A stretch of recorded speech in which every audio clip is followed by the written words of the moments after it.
Hello guys, welcome back to my channel. ഇന്ന് നമ്മൾ try ചെയ്യാൻ പോകുന്നത് കുറച്ച് മൈദയും ചോറും കൊണ്ട് നല്ല സോഫ്റ്റ് ആയിട്ടുള്ള പൊറോട്ട ഉണ്ടാക്കാനാണ്. അപ്പം നമുക്ക് ആദ്യം മിക്സിയുടെ ജാറെടുത്തിട്ട് കുറച്ച് ചോറ് അതിലിട്ട് കൊടുക്കാം.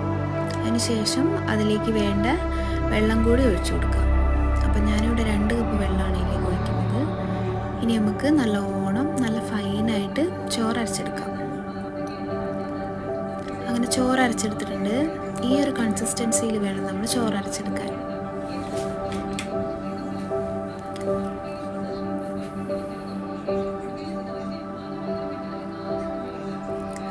ഇനി നമുക്ക് അരച്ചെടുത്ത ചോറിലേക്ക് മൈദ ഇട്ട് കൊടുക്കാം.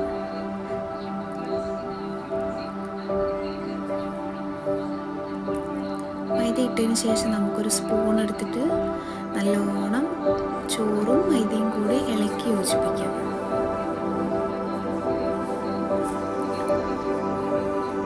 എത്രയാണോ മൈദ വേണ്ടത് അത്രയും മൈദ എടുത്ത് നമുക്ക് ഇത് നല്ലോണം ഒന്ന് ഇളക്കി യോജിപ്പിക്കാം.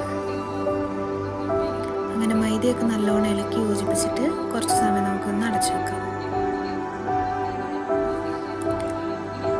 അതിനുശേഷം നമ്മൾ